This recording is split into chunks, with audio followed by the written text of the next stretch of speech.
wake that ass up. Early in the morning. The Breakfast Club. Yep, it's the world's most dangerous morning show, The Breakfast Club. Charlamagne the God, Jess Hilarious. DJ Envy is off today, but we got a special guest in the building. Yes, the indeed. host of Tomi Loren is fearless on Outkick.com. Tomi Loren is here. Good morning. Thank you Yes. for having me. It's been a long time coming, so I'm so happy that you had me. And I hope that we can have a nice discussion. I love the dialogue, Yes. as you know. You were supposed to be here back in the day. Way back in the day. It was the same day it was when you and Trevor Noah and everybody. It was the day after the Daily Show. Yes. Situation / debacle / milestone, I guess. We'll call it that. Oh, Tommy, are you a racist? I sure am not. Okay. Yeah. Thank you for asking, though. I appreciate just coming in hot just right off the bat. But I'm glad we could clear that up, and then now we can move forward. There we go. Do you get that often? You know, not so much anymore. Okay. Yeah, the time of me being accused of that has dissipated mostly. But, you know, hey, listen, I appreciate the question. I'm an open book, and I hope after our time together, you will see that for yourself. But thank you for asking. No problem. What have you been up to? That was a question people were asking. They was like, where has Tomi Loren been? Doing my thing. You know, doing my thing on Fox. We've been through a couple elections since you and I last spoke. This one went more my direction, I would say, as the last one did when we were talking previously during Trump Edmund 1, and you and I talked about, if you would be open to seeing what the president had to offer. And, now we've got a few years separating that and now. And I'm happy with everything that's happening so far. Really? Honest, Sure. come on, honest assessment. Now, I promise you this. If there comes a time where this administration does something that I don't like, I'm happy to say it. And I don't know if you've seen over the years, but I've taken a beating for going against the right. And I was fired for going against the right. I think that was the Blaze, right? Yeah. Yeah. So I have no problem doing that. If I see an issue, I'll say it. I don't play for a team. I don't work for the Trump administration. If they do something I don't like, I'm happy to say, all right, that's not my thing. Right now, I'm happy. We'll see. We're a few months in. Well, you were fired from the Blaze after saying you support a woman's right to choose. Did you not realize in that moment that the movement that you promote doesn't really allow true freedom of thought? Because that's what it feels like. It doesn't feel like they allow true freedom of thought or freedom of speech. Well, I'll tell you this. That particular network didn't like it, but the network I'm at now definitely supports my right to free speech. Yeah, there were a lot of people on the right that didn't like that I said that. I'm someone who really believes in freedom. I don't like government intervention. So when I said I was pro-choice, it was, hey, listen, I'm personally pro-life, but I don't like the government telling people what to do in that regard. Right. And I don't think the government fills that need. I really don't. I think that's a place for family and faith and community to come in during that time that's hard for women. I don't think the government does it well, so I don't think the government should impede. And I was very forthright about that. Some people didn't like that, and that's okay. But I got eviscerated for that, and I had to go through a battle with a network for that. But that's why when I say I don't play for a team, I don't play for a side, I'm happy to take the hits from my side. If I believe in something, I'm going to say it. So the left or the right, I mean, I'm kind of a punching bag for both, and that's okay with me. Do you feel like a president should uphold the Constitution? Oh, absolutely. It's our duty. Yes. So when you see him on Meet the Press and he's asked that question, President Trump, he's asked that question and he says, I don't know. You can't be happy with that. Well, to be fair, when he was asked that question, it was regarding illegal immigration and what his administration's abilities are. Now, that's going to end up being decided by the Supreme Court. We don't have those decisions yet. But to say he's just not upholding the Constitution, he's saying, well, the lawyers are going to tell me how far I can go. So I respect him when he says that. He's not saying, nope, I know the answer. He's saying, listen, this is going to play out. Judicially, it's going to play out. Legislatively, it's going to play out. But I'm going to do what I can to, protect the sovereignty of our nation and our borders. And we had an invasion in his mind and in my mind, and we have to correct that. And the voters voted largely to correct that. So when he said that about the Constitution, he wasn't saying, I don't know. He was saying, listen, it's going to play out. And I respect that. There is actual due process language in the Constitution, though. Yeah. To me, there's a gray area. Because everybody is the right. Everybody does have the right to due process. Yeah. To me, there's a gray area there. And it depends on what we're talking about. So the position the president has and my position is this. It's a privilege to be in our country. And there were millions of people who came into our country. And they said, I don't want to follow a process to get in. But now I want a different process in order for you to remove me. And what this administration is saying, and what many Americans, including myself, feel is, listen, you need to follow our laws. You did not follow our immigration laws. So there's going to be a different process for you than an American citizen. And if two immigration courts say you're gang affiliated, if you've beaten your wife and you have protective orders filed against you, if you're accused of trafficking people around this country, which is a major issue, human trafficking and sex trafficking, then you no longer have the privilege of being in this country. And by the way, you also came in illegally. So the whole due process conversation, that's where I stack up on that. Now, listen, I don't believe people should just be rounded up with, just because they see you and they say, oh, get out of here. But if you came to this country illegally, you are up for deportation. You came here illegally. Yes, but the Constitution still says you're allowed due process. Now, I'm not even saying that I disagree with, that stance. I'm just saying you still have to abide by what the Constitution says. But why did nobody take any issue during the Obama administration when he deported 3 million people without that due process of, yes, you're in here illegally. Yes, the court says you're here illegally, but we're going to deport you because you're in the country illegally. There was no extra due process for those 3 million under Obama, and nobody had an issue with it. So now my question is, why now is there another level of due process besides an immigration court saying you're here illegally, you have a notice to be deported? I've always asked that question, and it's to my knowledge that those people because Obama deported more people than any president ever, right. But those people still were deported, via due process. Like they didn't just grab them and say, hey, we're shipping you off to an El Salvador No, but an prison. immigration court said, yes, you're up for deportation, but the Obama administration didn't give them this extra due process, or you get a trial, or you get... But if you go through the courts, that's due process. Exactly, an immigration court, which that's what President Trump is also doing. It's not just, they've never been in front of an immigration judge. The guy from Maryland didn't go through through due process. Two courts actually not only said that he was gang affiliated. Mm-hmm. The local PD said he's gang affiliated. An informant says he's gang affiliated, but that has nothing to do with due process. All of that could be true. But two courts already said you're gang affiliated and you're an illegal immigrant. I mean, there's no dispute that he's an illegal immigrant, and there's no dispute that the courts say he's gang affiliated. But that has nothing to do with his due process. I'm with you, but that has nothing to do with his due process. That just means that he has committed some crimes, but he's still allowed due process. And I think that's where a lot of Democrats are getting caught up in. They're so focused on defending his character or what he may or may not have done, when we should just be talking about the due process that has allowed people within the Constitution. So do you want him to go in front of another immigration judge then? I guess that's my question, is that he's been in front of immigration judges. He's in the country illegally and has been for many, many years, right? You not only came to this country illegally, but then since then you have protective orders against you. Your wife says she's scared of you. Your wife's ex-husband said, hey, I'm worried about my kids because my ex-wife is dating a gang member. And you got caught on body cam footage allegedly trafficking people across my state of Tennessee. So at some point, it's like, how many more judges need to say this cat needs to leave? And I would also ask this. There are Americans who are accused of being gang members all the time. And I feel that they get less benefit of the doubt than someone who came to this country illegally.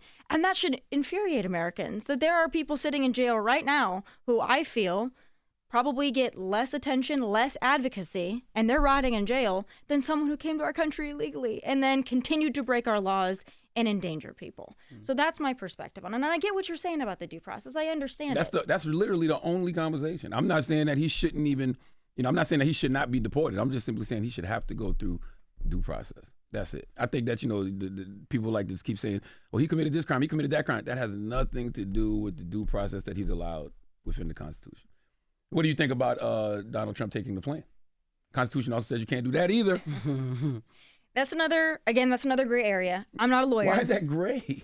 Well, because here's the deal. I understand, and I'm not fully saying I even support it. I see the president's position. Hey, if they're going to give us this plane, otherwise taxpayers were going to pay for it. We need a new Air Force One, and they don't have it ready for us. They were supposed to have it ready for us. They don't have it ready for us. If Qatar is willing to give us this plane and it can save us some money, maybe we should do it. Save the people some money. Donald Trump doesn't look at things like a typical politician. He looks at it like maybe your average person would say, hey, you're going to give me this and I don't have to pay for it? Okay, I'll take it. And I understand. There are many people Constitution prohibits that. There are many people on my side of the aisle who also agree with you. Like, hey, what are they getting in return? And I need to know that as well. So I'm not saying that I don't I'm just like, yes, take the plane. I would prefer you didn't, but I understand. Why would you prefer he didn't, Tomi? I don't want to be beholden to potentially hostile nations in the Middle East. And you know it's unconstitutional. I understand your point on that. I don't know if it is unconstitutional. It is. The U.S. Constitution prohibits it. It's textbook unconstitutional. All I want, regardless of party, is a president who upholds the Constitution at all times. Do you feel like President Joe Biden did that? No, probably not in all cases. But that's why I said, regardless of party, I want a president who upholds the Constitution at all times. I don't think the Constitution should be flexible. Yeah. Well, there are some on the left that want the Constitution to be flexible when it comes to the Second Amendment and, other parts of the Constitution. So some people say it's a living document. It changes with the times. Other people say, listen, it's the original intention. And I think there are times where we probably agree on different points and disagree on others. I take your point, though, about the plane. I'm not cheering for it. Like, I'll be honest about that. I'm like, hey, if we can avoid that, let's avoid that. Let's just not even go into the gray area. I would prefer that. But I see the president sees it as, let's save some money for the American people. I think he really does care about that. I really do believe that he sees things like a business, and that's his perspective on it. And I think that he appreciates the gesture, but I don't love it. But it's still unconstitutional, and it could be a national security risk. I understand that. I don't disagree with you on that point. The plane's probably bugged. It could be a bomb for all we know. I'm not even joking. I don't disagree with you on that point. I would need to know more as well. Is it true you're the grandchild of immigrants? Well, I think most of us are grandchildren of immigrants. Mm-hmm. Yeah. Because you said America should stop being a dumping ground for other countries' problems, right? Correct. So at what point did your family's journey stop being noble and start being disposable to you? Well, point taken what you're trying to do with that. Mm-hmm. So here's my thing. We are a nation of immigrants. We once had a process for it, and then it became a free-for-all. We have to know who's coming into our country. The days of coming into this country, and we can agree to disagree on who came in and how they came in, and I'm happy to have the conversation. But when my family or my lineage came into this country, they didn't come into this country and they didn't get a four-star hotel room. They didn't get all their meals paid for. They didn't get lodging and health care and schooling and everything that the illegal immigrants that are coming in now are afforded. And they're sucking up the resources from people who really need it. It's really hard for people like me and on my side to rationalize, and I think many people that don't have a party affiliation to rationalize importing millions and millions of people into this country, allowing them to use all of our services, and allowing them to stay even though they didn't follow the process to get here. So that's the point. We want immigrants. There's nothing saying we don't. We need immigrants. We need them. We love them. We need them. We need a process. Do it right. Just do it the right way. And if we didn't have so many that came in the wrong way, we could allow more people to come in the right way. And we want to foster that. And I don't think President Trump is anti-immigrant. He's married to an immigrant. J.D. Vance is married to someone who's comes from a family of immigrants from India. Mm-hmm. Like, we're not anti-immigrant. Just come the right way. And it's really hard when I see the people in New York City or the people in Chicago or in L.A. and you see people that are struggling, that they can't afford their daily life. And then you see illegal aliens in a 4-star hotel. And you see them getting their needs taken care of. And you see Americans falling by the wayside. You won't see me push back on that one. I agree with that. You are often classified as like controversial. That's how people describe you. How much is intentional, and how much of it is really you standing on business or what you believe in? I would say I'm much like you two in that regard. I don't go out of my way to be controversial. There are a lot of people that have found this new media and on the right that they say things to be controversial and they say things to get attention. I don't do that. I really just have a perspective and I'm happy to say it. And it's meaningful to me and it's well thought out. I don't just say things. I think about it and I say it and then I stand by it. But I don't say things just to be controversial. Yeah. And I like having conversations with people. I really do. I really do believe that most of us in this country want what's best for this country. We have different ways of going about it. But this is America. That's why we talk. Yeah. And for too long, we just didn't talk to each other. And I think now the barriers are starting to be broken down in that regard. And I'm really happy to see that. Do you feel like your boldness is misunderstood? Sometimes. Sometimes. I think maybe less over the years because I've taken so many hits from the right, maybe. There are people that will, no matter what, they will stand up for MAGA and Trump and whatever, and they will stand up for the side and they will die on the hill of the side. I don't do that. And I think that that's that lacks integrity when people do it. So I'm happy if people disagree with me on either side, because at least you know that what I'm saying is actually what I feel. And you can not like it, but it's not something that I'm saying to just bat for somebody. So I hope that at least there's some respect for that. And I think that there is now, and I think things are changing. And I think that podcasting and more people having platforms has added to that, which I'm happy to see. I want to go back to the immigration thing real quick. Like, this is a hypothetical question. Like, the legal immigration process can take like 20 plus years sometimes. Would you wait that long if your children were, say, fleeing a cartel of violence or war? Right. You know what I mean? So I understand your point, and I really do empathize with anybody who doesn't live in the U.S. that wants to get here. This is the greatest nation on the face of the earth, and I understand that. Now, the part about immigration and illegal immigration is this.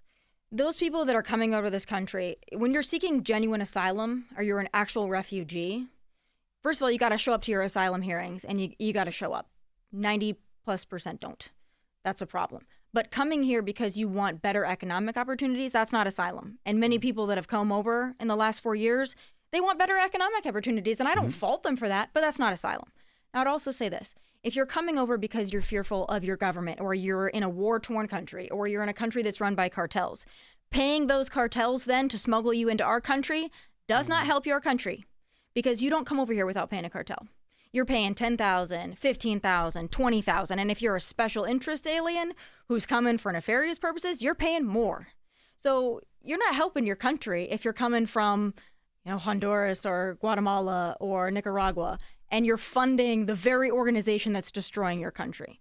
So that's why we have to get a grip on it for a lot of reasons. I want those countries to thrive.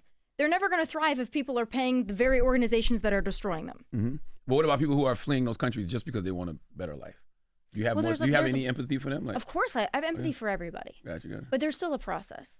Because there's no reason that somebody should go through the process and pay a lot of money legitimately and wait 5 or 10 years because they want to be an American so badly, and then watch someone skip over them. But you can understand, if the process is literally life or death, if depending on this process is life or death, I got to get my kids out of here now.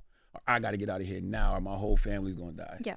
Well, that's why we have the asylum process. Okay. And that's what it's intended for. Unfortunately, so many people have taken advantage of it that the people that need it, they're the ones that fall through the cracks. The ones that are like, hey, I really am fleeing this. My family is in danger. That's why we have asylum. But when you have people coming over here and lying about it, you can't have that. And that's what we experienced in the last 4-5 years. And it's unfortunate because all that does is hurt the people that need it the most. And that's where I stand on that issue. And I have empathy for everybody, by the way. It's not a matter of I don't like you, I don't want you here. It's just follow the process so that we can have a process. Because why would anybody wait in line if they can just do it the wrong way? That's really the point we're trying to get at. You didn't have no empathy with Angel Reese the other day when you called her a hater. Sure didn't call her a hater. Why you call her a hater? I think she's first of all, I think she is a hater. And that's okay. Like, maybe we're all haters. What makes her a hater to you? I think that she deeply hates Caitlin Clark. Why? And I think Did you feel that way before RG3 said it? No. Oh, yes. No, you didn't. No, sorry, excuse me. So I've seen it since way back in the college days. They don't like each other, right? I think Caitlin Clark doesn't display, if she doesn't like her dislike for Angel Reese, I don't think Caitlin Clark displays it. I think Angel Reese, I think she likes to be the villain too. She plays that part. With that? It works. No, and it works. It works for you? Well, maybe it works for you too. I mean, you're a villain in some regards. All these years, right? It's worked for you. Yeah, it's worked. Yes. I think that Angel Reese hates Caitlin Clark. And it's okay if she does. Hate is such a strong word. Why can't it just be competitive? Like, we don't, I can't think of too many times we've said that with guys. You know what I mean? Like, they hate each other just because they're super competitive on the court. Well, I think that there's always been a rivalry and a feud in sports and in boxing and all of this. But I think when you see Angel Reese and the way she reacts to specifically Caitlin Clark, I think it's hard to dispute that she dislikes Caitlin Clark. And it's okay if she does. Like, you're not going to like everybody. Well, right? Last night, the Fever played, I think they played the Atlanta Dream. Was it the Dream? Let me make sure it was the Dream. I just know her and Ryan Howard got it. It was the Dream? Was it the Dream? Yeah, I think so. Yeah, it was a Dream. And she got into it with Ryan Howard. And they had words back and forth, and they had to hold Ryan back. And Caitlin said, I'm not scared of you. That's just competitive. There's no narrative this morning that Ryan hates Caitlin. Yeah. I just think it's the rivalry thing between Caitlin and Angel, and we're just not used to seeing that in women's basketball. We're not. And maybe it's good for the sport. It's to be definitely honest, good for the it's sport. bringing eyes to it. Yeah. So finally, women get, women have been dumped on, in my opinion, for the last 5 years and had sports hijacked, and they've, they haven't had their due, and now they're being talked about. So you know what? If Angel Reese is playing it up to get eyeballs, good for her. Speaking of that, because we just talked about both of us being villains. Do you ever worry that your brand depends more on outrage than solutions? No, maybe early on. We evolve. We all evolve, I think. I don't think any more people would say that about me. Maybe some would. Maybe you would. But I don't think so anymore. I don't try to outrage people. I just have conversations and I say things that I'm thinking, and not everybody likes it. But welcome to what we do for a living. If you have an opinion and you stand by it, there are going to be people that don't like it. But I don't think I do it to outrage people. And I also, to my side, I don't do it to appease people either. So, and I think we're all probably in that boat in doing what we do. What I find interesting about conservative media, especially the people they call conservative fire brands, they do offer solutions. It's just that the solutions you usually offer cause outrage because people don't agree with said solution.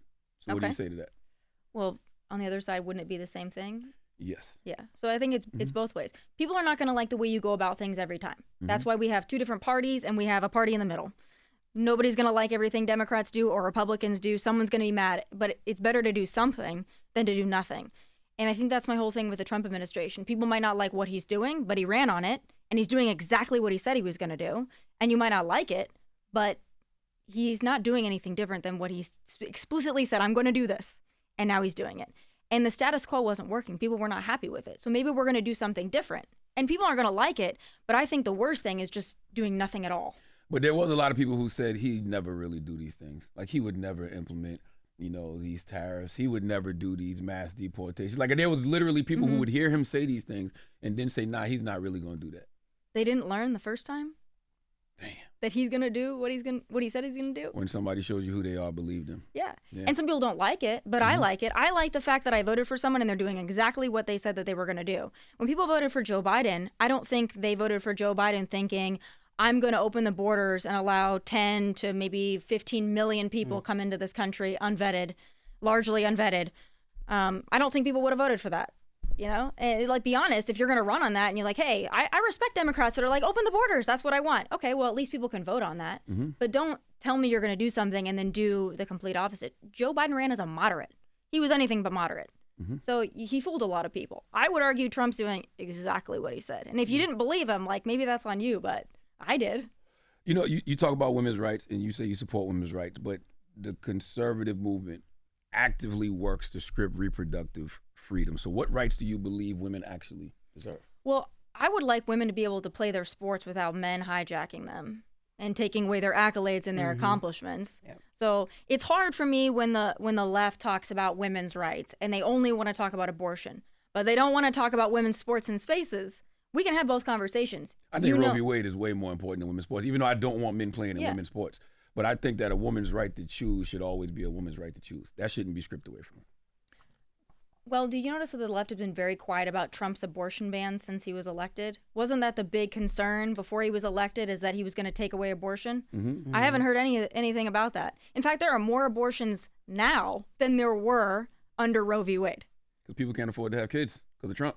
Because in the 4 months, he's made everything unaffordable. He came in, everything was great, and then 4 months later, everything's gone to hell. Those tariffs have fucked the economy up, Tomi. We got it. Some things we have to admit because they're right there in our face. I say trust the process on tariffs. And if they don't work, we'll have that discussion. But how long is the process? And to your point, Donald Trump and Elon Musk both said there was going to be a lot of pain, right? Because of these things that they were going to implement. But people can't afford that. You got 60% of the country is living check to check. Yeah. So how long is this process going to be? Well, you can handle it. I can handle it, but most people can't. Well, there is a pause on the tariffs. So we worked out a deal with China. There's going to be more deals to come. Here's my thing. President Trump is saying, we've been getting screwed by the rest of the world, ripped off. And we're not going to get ripped off anymore. So countries are coming to the table, and they're going to make deals that are better. And they're not going to be 155% tariffs. They're going to make deals, and then it's going to be more fair for everybody. We're going to bring down the cost of prescription drugs, which is going to help people. Right now, the big, beautiful bill, no tax on tips. So, and extending the Trump tax cuts, which benefit 80% of Americans. So there are going to be things within this administration that are going to alleviate some of the short-term pain that tariffs would cause. This president is dedicated to that. I've never seen somebody who cares more about the middle-class working man and woman than President Trump. He is willing to piss off Wall Street, Big Pharma, everybody to try to benefit the American people. I respect that.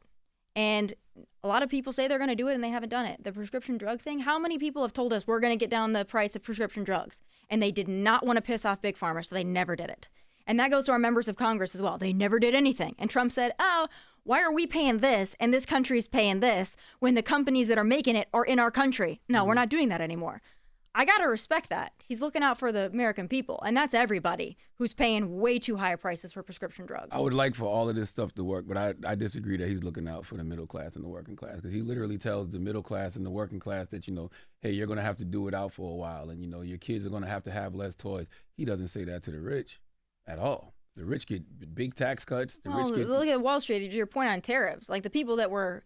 I understand that there are a lot of people that have their 401ks, their retirement, that were really worried about Wall Street, but primarily the Wall Street folks that he really pissed off with the tariffs, those are really wealthy people. So he wasn't afraid to piss them off. I think that's what makes him back off. I think it's those people. I think when they get mad at him is when he decides to back off. I don't think he cares at all. I do. And when you say the short-term pain, I understand what you're saying, but it's the honesty. During the Biden years, they told us, it's actually not that bad. The prices actually aren't up. You're actually not struggling. And people were offended by that because they're like, no, we are struggling. President Trump is saying, because of these tariffs and me trying to completely rearrange our economic system, there's going to be some short-term pain because other countries are going to try to be big and bold for a few minutes here. But they're going to come to the table because they need us more than we need them. So what he's not saying is like, oh, screw you, I can handle it, you can't. You just pay higher prices. He's saying, let this work. And if we would all join together and let it work, these countries, China can't sustain this trade war. They can't. They need us more than we need them. So he's putting the pinch on them. They will come to the table, and I am very confident we will end up with something better than we started with for the American people. That sounds good, but when a person has rent due and they can't pay it and they get evicted, what are they going to do? Yeah. Where are they going to go? Like, all of this stuff sounds good, but we're talking about people who have immediate needs that need to be met right now. Yep. They can't even afford a little bit of pain. And there's not no even temporary relief to, help get through that while we have to weather the storm. Right. Well, and I understand that point. And I understand what you're saying. And I think he's doing whatever he can to try to help people. I'd also say this, the no tax on tips thing, that's going to help a lot of people. No tax on Social Security, no tax on overtime. He's doing what he can to say, listen, I want those people that, by the way, didn't start struggling 4 months ago. They were struggling for years when we shut down the economy over COVID and people never really got back up on their feet and their kids were in remote learning and people were just struggling to keep their businesses afloat. Nobody was really putting the pressure on the Biden administration then when we arbitrarily shut everything down for COVID. Oh, yes, right? They were. Hell yeah. People was out here raising hell. You think so? They weren't complying? They weren't going and getting their shots and wearing their masks? Oh, no. I'm talking about people were raising hell. That's to me, that's one of the reasons that they lost. They lost because they weren't paying attention to what people's everyday needs were. They weren't paying attention to what people didn't have in their pocket. That's to me, that's the main reason they lost. And to your point, telling people, hey, everything is fine, the economy is fine because the stock market is up.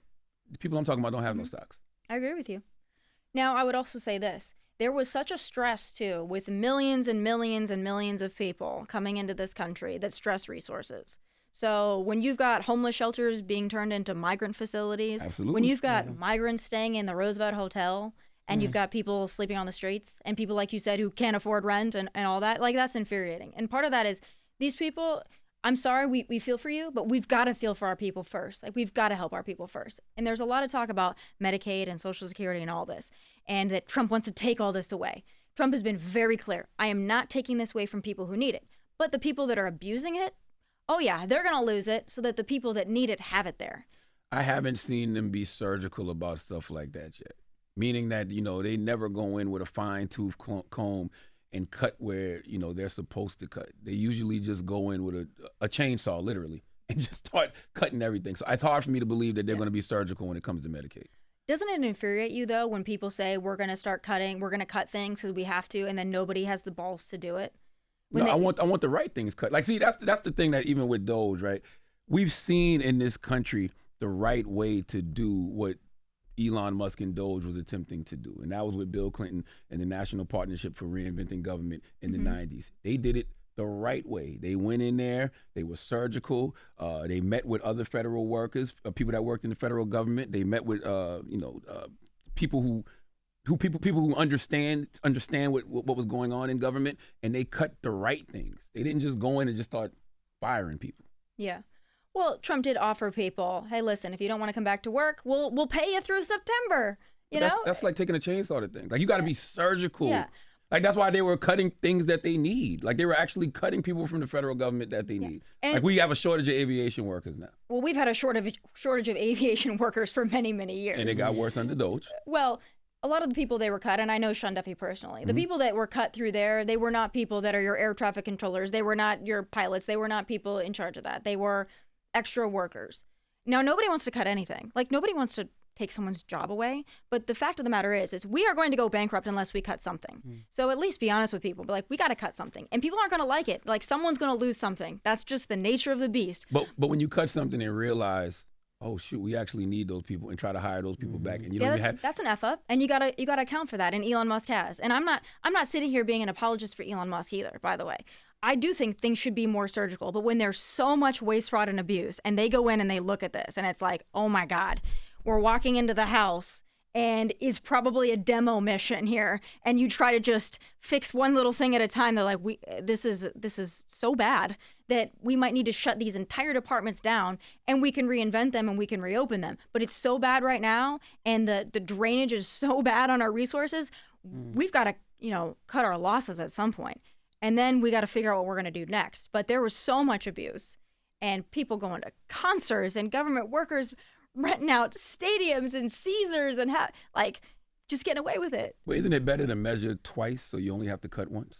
And once again, we have history that shows us this can be done the right way. And that's not a party thing. I'm just simply pointing out that Bill Clinton, Al Gore, they did it the right way. Yeah. And Elon even said one time, he tweeted, what I'm doing is no different than what Clinton did in the 90s. Not true. Well, the extent of the waste, fraud, and abuse in the 90s is not what it is today. So there's a much different beast to tackle. It's gotten considerably worse because people realized they could have their hand in the cookie jar and no one was looking. So it got way, way worse. I agree with you, though.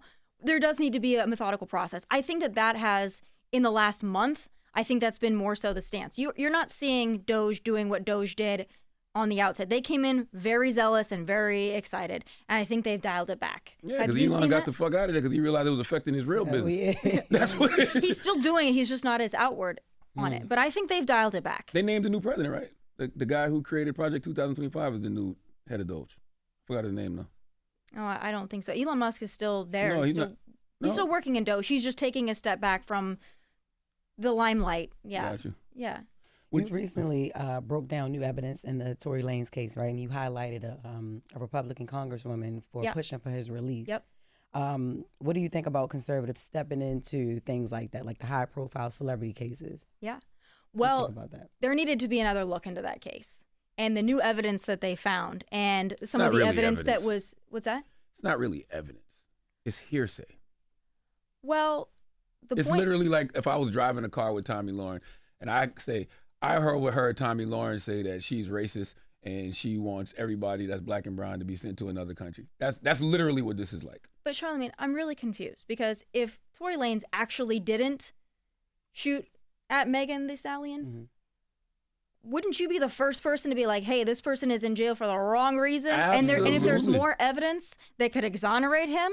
But my point is, this isn't evidence. Well, it's hearsay. But it's not hearsay. When her best friend is given immunity, and the whole thing is that the friend is actually the one that was shooting the gun, and he hit her hand down, and then that's why the gun fired at the ground and hit feet. If that really happened, and the person that maybe actually did it was given immunity, there's a problem there. And listen, I'm not saying the courts get it right all the time. All of that went through court already. Here's my problem with this situation. And this has nothing to do with Tory, Meg, any of these people involved. It's just simply when something is presented in the court and there's actual evidence and testimony, right, that says this happened. Why do we put hearsay? Why do we give hearsay more weight than we give that? I think you just have to take it into account. And I would think you'd be the first person to be like, hey, if somebody's in there wrongfully and there's more evidence to possibly exonerate them, we need to take a look at it. Why didn't we take it into account during the trial? The guy. Well, I can tell you exactly why. Because George Gascon, who is he was facing 2 recall attempts, right? And he was desperate to show that he could do a big, high-profile case. And if you put Tory Lanez behind bars with enhancements for 10 years, you look good. And it's like, and especially when you're doing it on behalf of a mega celebrity like Megan Thee Stallion, who has a much bigger following than Tory Lanez and much bigger profile. So George Gascon, who doesn't want to put anybody in jail, by the way, then slaps a 10-year sentence on Tory Lanez, and you give immunity to the friend. But a jury, it was a jury. A jury decided Tory Lanez's fate, not just the judge. Well, but there was enhancements by the DA. So, and enhancements are unheard of. But what I'm saying is, enhancements? School me. I don't know what you mean enhancements. When you enhance the crime, 10 years for what he's accused of. When you add extra onto it and you add enhancements due to the nature of the crime, and you're not willing to do that in many other cases, it's like, why are you throwing the book at this guy? I didn't think that was throwing the book at him. They threw the book at him for shooting. If he did, they threw the book at him. And first of all, it's hard to go to jail in LA. And their whole thing on this is this. You need to, everyone involved, because it all actually is hearsay at the end of the day, isn't it? If you're at a house party and it's like, well, she said that he shot and he said that he shot. If you have, and listen, if Tory Lanez didn't do this, I'd pray he comes home. But when you have actual evidence, him making a phone call from jail, apologizing for whatever happened that night, an eyewitness that said they saw him do it. Plus the person who got actually shot saying he did it. Finding the gun in the car, the DNA was inconclusive, right? Because they said it was a male DNA and female DNA on the gun. If you have all of that, you can see why isn't that kind of inconclusive, though? Isn't there some room for doubt there? If there's both DNA on that gun, and his story is, listen, this other person is shooting, and I'm hitting their arm, and this is what happened. He's not saying that nobody, that he wasn't at fault at all. So why not tell that story in court? And the driver that said they overheard Kelsey say that during the trial, why didn't that driver say something then? And what reason would Tory have to protect Kelsey? And what reason would Meg have to protect Kelsey? Why wouldn't Meg just say, her friend? Not after you shoot me. Yeah, but that's your friend right there. If he shoots you, you tell him. Yeah, but maybe if there's a dispute there. And I don't know because I wasn't there. Like, obviously, Tomi wasn't there. But my thing is, if there's more evidence, let's take a look at it. Because we don't need an innocent person rotting in jail who was nearly killed 2 weeks ago. If there's evidence to suggest that we missed something here, let's take a look at it. Is hearsay evidence, though? Like, if you're in the car with a driver today, Tomi, and a driver says, I overheard Tomi Lahren saying X, Y, and Z. How much credence should we Why were we not testing for gun residue on everybody's hands? And if the DNA is inconclusive and there's 2 sides of a story here, I think the whole thing ends up being hearsay, doesn't it? So let's take a look. And I'm not saying that I can tell you he didn't do it. I wasn't there. But if there's more to take a look at, I don't think that someone should be rotting in jail for 10 years, getting stabbed and possibly killed if there's more evidence. Let's just take a look at it. That's all we're saying. And I actually think that a Republican stepping into that void and saying there could be a man in jail that shouldn't be, and saying, I want to take a look at it and put eyeballs on it, Republicans aren't really known for doing that. Yeah. So congratulations to her for doing it, right? I think just take a look at it. Yeah. Has anybody ever told you that your commentary endangered them in real life?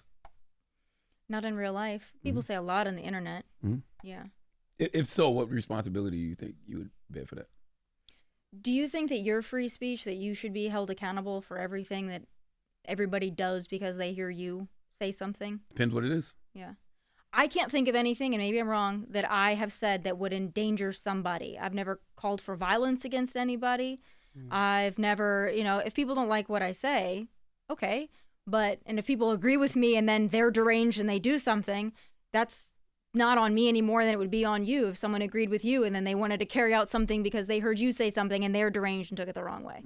I don't think I say anything to endanger people. And if I've ever said anything that I take back, I will apologize for it. I have no pride in, like, if I said something and I said it off the cuff and I was really heated at the time and it was taken out of context, I'll be happy to say, well, let me correct the record on that, or let me take a step back on that. I'm not so prideful that I'm like, nope, I'm right all the time and everything I say is gospel. That's ridiculous for any of us to say that.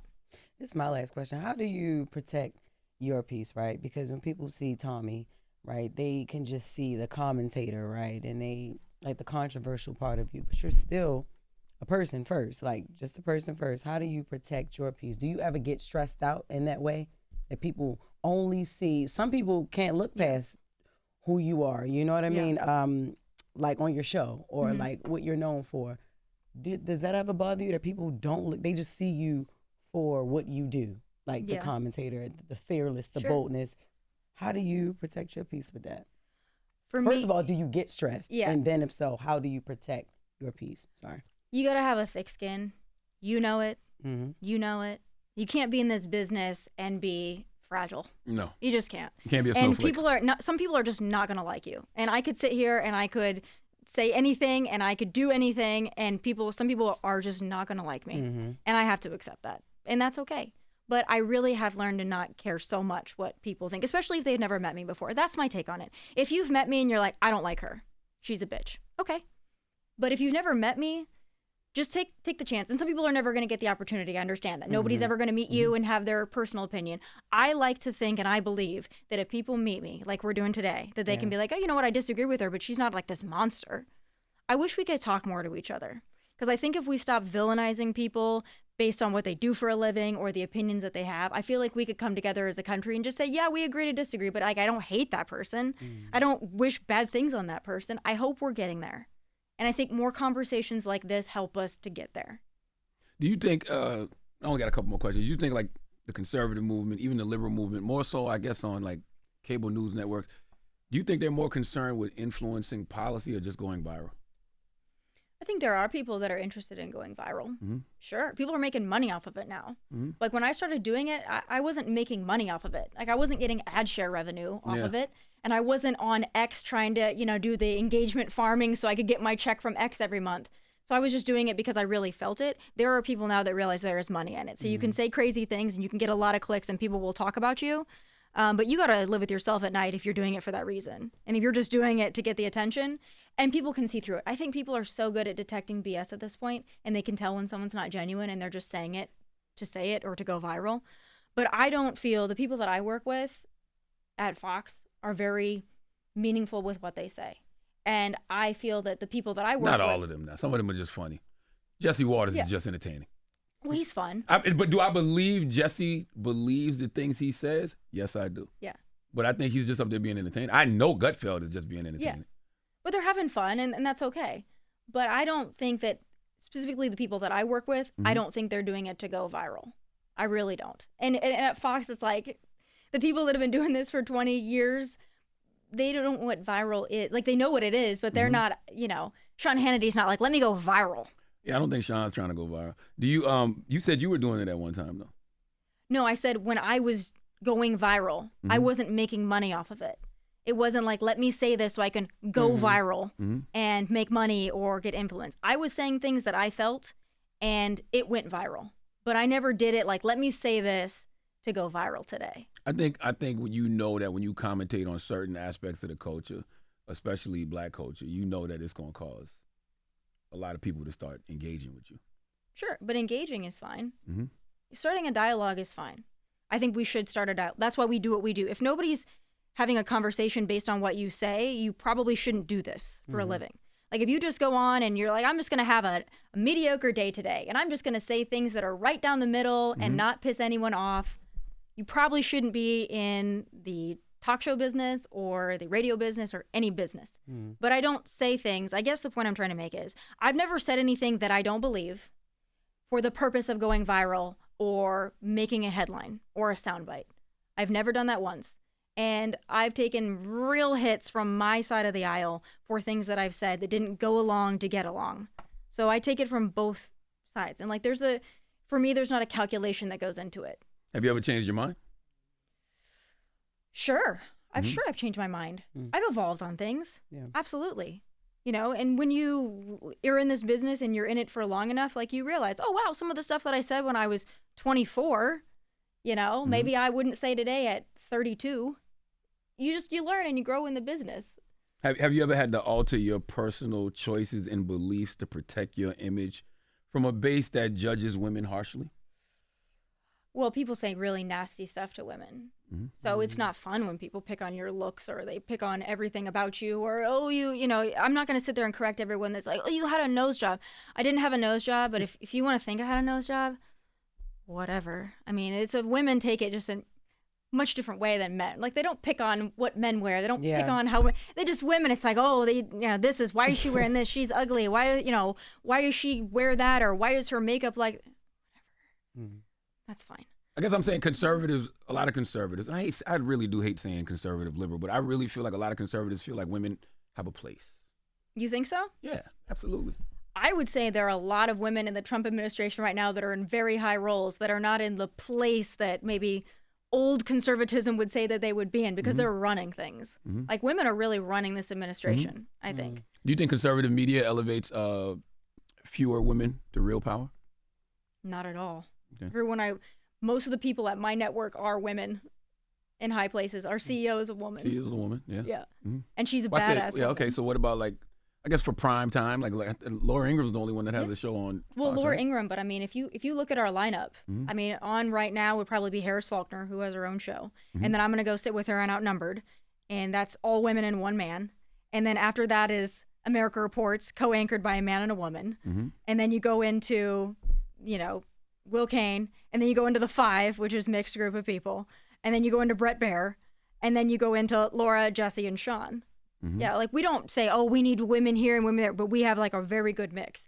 And at my network, when you walk in, the people that are running the things, whether the producers, senior producers, they are women. I promise you, they are women. Women get things done everywhere, but at Fox, women get things done. Absolutely. Do you feel like you fell under the radar a little bit because the people who now have a Candace Owens? No, that's a good question. See, but maybe we're motivated by different things. I don't know what she's motivated by. I couldn't tell you. We're not friends. We're more than not friends. We're not friends. Gotcha. We're not friendly. You don't fuck with her? You don't like her? We're not friendly. I haven't spoken to her in years and years and years. But we're y'all not. used to be cool? Oh, y'all did speak before? Well, in the business we have, but we've never been friendly. Got you. Her and I have never been friendly. I don't know. She's gonna do her thing. Is it like a Caitlin Clark, Angel Reese thing, or? Oh, I don't think so. We just are not. We're not friendly. We're just not friends, and that's fine. And she says some crazy stuff sometimes that I really disagree with. I don't like a lot of her commentary. I like some of it. I like some of your commentary, and I don't like others. Whatever.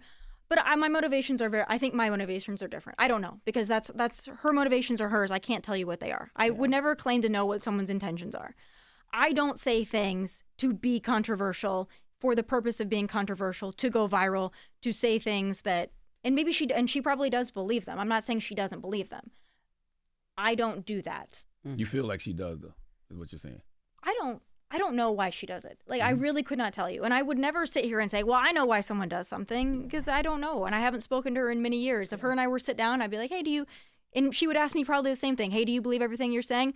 Yes, I do. And I asked her, she'd probably say, yes, I do. There can be many women that have platforms, by the way. I think that there's this notion that there can only be like 2 women in conservative media. I want there to be 100 women in conservative media with large platforms, and in liberal media, and in in-between media, and people who don't do politics in media. I want everybody to have a voice. And the more voices that we have, the more choices people have. So I think that that's all part of the conversation. Well, Tomi Lahren, make sure you check her out on Fearless on Outkick.com. When does Fearless come on? Every day? 1 p.m. Eastern. 1 p.m. Eastern every day on Outkick.com. And you can check your commentary out on Fox. Yes, sir. All right. Tomi, thank you for joining us. Thanks for having me. It's The Breakfast Club. Wake that ass up Early in the morning. The Breakfast Club.